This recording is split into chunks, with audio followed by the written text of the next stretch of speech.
नमस्कार बच्चों। आज हम तीसरे अंक के श्लोकों से पढ़ने से पहले उस अंक का सार पढ़ेंगे ताकि आपको ये पता चल सके कि इस तृतीय अंक की कहानी क्या है, तो उसको श्लोकों को समझने में आपको आसानी होगी। अभिज्ञान शकुंतलम के तृतीय अंक का प्रारंभ विष्कंभक नामक अर्थोपक्षेपक से होता है। इस अंक में तपस्वियों के यज्ञ की निर्विघ्न समाप्ति से लेकर राजा दुष्यंत एवं शकुंतला के गांधर्व विवाह तक की कथा का वर्णन किया गया है। इस अंक की कथा को निम्नलिखित भागों में बांटा जा सकता है।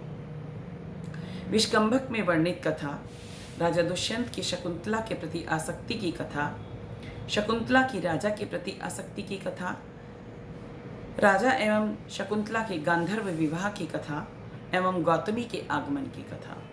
सबसे पहले विष्कंभक में वर्णित कथा पढ़ेंगे। अभिज्ञान शकुंतलम नाटक के तृतीय अंक के प्रारंभ में विष्कंभक में आश्रम का शिष्य आकर सूचना देता है कि दुष्यंत का महान प्रभाव है, जिससे हमारे अनुष्ठान निर्विघ्न समाप्त हो गए हैं। वही शिष्य आकाश की ओर देखकर कहता है कि प्रियंवदा खस का लेप और कमल पत्र आदि शकुंतला के लिए लेकर जा रही हैं, क्योंकि शकुंतला लू लग जाने के कारण अस्वस्थ है। दूसरे नंबर पर है कि राजा दुष्यंत की शकुंतला के प्रति आसक्ति की कथा। विष्कंभक में दी हुई सूचना के अनुसार शकुंतला की याद में पीड़ित राजा दुष्यंत रंगमंच पर प्रवेश करते हैं। राजा चंद्रमा और कामदेव दोनों को उपालंभ उल्हाना देते हैं, क्योंकि काम पीड़ितों को ये दोनों दुख पहुंचाते हैं। राजा ने यज्ञ में उपस्थित होने वाले विघ्नों को दूर कर दिया है। तपस्वियों ने उन्हें जाने की अनुमति भी दे दी है, परंतु शकुंतला का प्रेम उन्हें यहाँ से जाने नहीं देता। वे शकुंतला को याद करते हुए कहते हैं कि दोपहर के समय शकुंतला अपनी सखियों के साथ नदी के तट पर होगी, इसलिए वे उसे खोजते हुए मालिनी नदी के तट पर स्थित कुंजों में पहुंचते हैं। मंडप के समीप बालू अर्थात रेत पर चिन्हित पदों के चिन्ह से अर्थात उसके पैरों के चिन्ह से राजा समझ जाते हैं कि शकुंतला यहाँ मंडप में ही है। वे लताओं में छिपकर देखते हैं कि शकुंतला फूल बिछे हुए शिलापट्ट पर लेटी है। दोनों सखियां उसका उपचार कर रही हैं। शकुंतला की राजा के प्रति आसक्ति की कथा। अनुसुईया और प्रियंवदा ये दोनों सखियां हैं शकुंतला की। काम पीड़ित शकुंतला का उपचार कर रही हैं। वे दोनों उपचार करती करती परेशान हो गई हैं। तब अनुसुईया शकुंतला से पूछती है कि यद्यपि हमें काम पीड़ा के विषय में ज्ञान नहीं है, परंतु ऐसा प्रतीत होता है कि तुम्हें लू नहीं लगी, बल्कि तुम काम आसक्ति से पीड़ित हो। तुम हमें सच बताओ, जिससे तुम्हारा उसके अनुरूप ही उपचार किया जा सके। सखियों के बार बार पूछने पर शकुंतला स्पष्ट बता देती है कि जब से मैंने तपोवन में आए हुए राजश्री को देखा है, तभी से मेरी यह दशा हुई है। यह सुनकर दोनों सखियां बहुत प्रसन्न होती हैं। इस समय शकुंतला की काम वेदना बहुत अधिक बढ़ चुकी है, अतः वे ऐसा उपाय सोचती हैं जिसके द्वारा राजा से शकुंतला का समागम हो सके अर्थात मेल हो सके। सखियां शकुंतला को परामर्श देती हैं अर्थात सलाह देती हैं कि वह प्रेम पत्र लिखे, जिसे वे फूलों में छिपाकर देवता प्रसाद के बहाने राजा तक पहुंचा देंगी।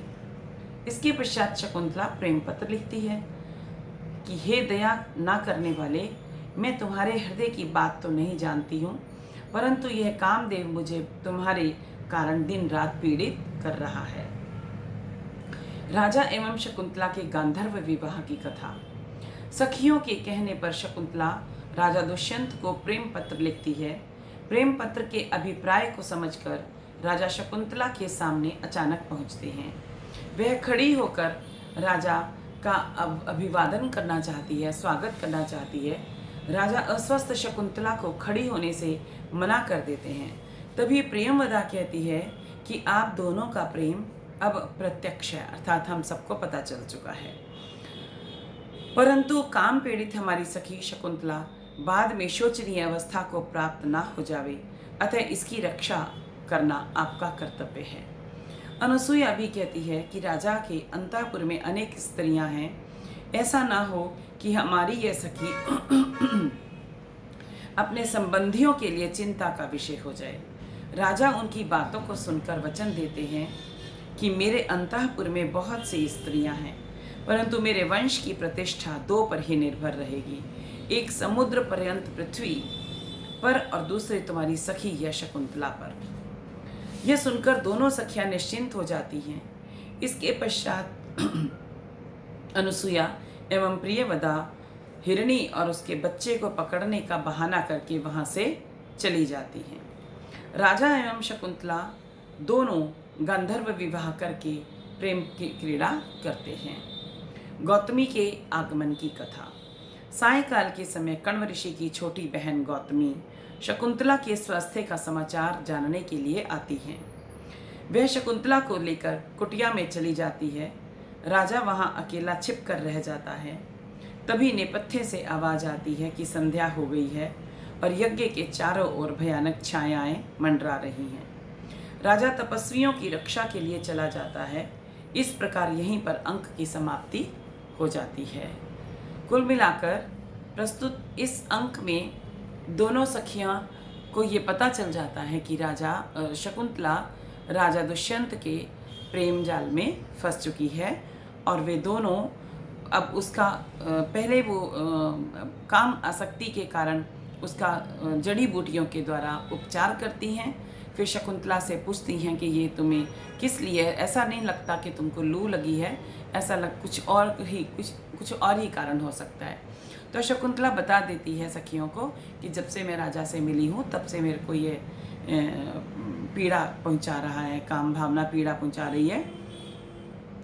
तब राजा को भी ये जो पौधों की आड़ में खड़ा होकर ये इन बातों को सुन रहा था, तो राजा भी सामने आ जाता है। तो सखियां कहती हैं कि तुम दोनों का जो ये प्रत्यक्ष हो चुका है ये जो प्रेम भाव, इसलिए ऐसा ना हो कि तुम अपने अंतःपुर में जब जाओ तो हमारी सखी को तुम बिल्कुल भूल जाओ, इसकी परवाह ना करो। तो राजा कहता कि ऐसा नहीं है, मैं दो बातों को ही ध्यान देने योग्य मैं मानता हूँ। मेरे वंश की जो प्रतिष्ठा है वो दो पर भी ही निर्भर रहेगी। एक तो जहाँ तक समुद्र फैला हुआ है वहाँ तक पृथ्वी की देखभाल करना मेरी प्रतिष्ठा है, और दूसरी प्रतिष्ठा तुम्हारी शकुंतला है। मैं इसका देखभाल पूरी तरह से करूँगा, आप निश्चिंत हो जाएं। उसी तत्पश्चात गौतमी आ जाती हैं, जो कि महर्षि कण्व की मुँह बोली बहन है, वो भी आश्रम में रहती हैं। तो वो शकुंतला के स्वास्थ्य का पता करने के लिए आती हैं और तभी वहाँ नेपथ्य से आवाज़ आती है कि संध्याकालीन समय हो गया है। तो अब वापस उसको शकुंतला को भी आश्रम में वापस लाने के लिए, वो क्या अभी तक तो ये वन में थे, तो वापस लाने के लिए वो कहती है। इसके पश्चात तभी तृतीय अंक की समाप्ति हो जाती है। हम आगे इसके श्लोकों को पढ़ेंगे।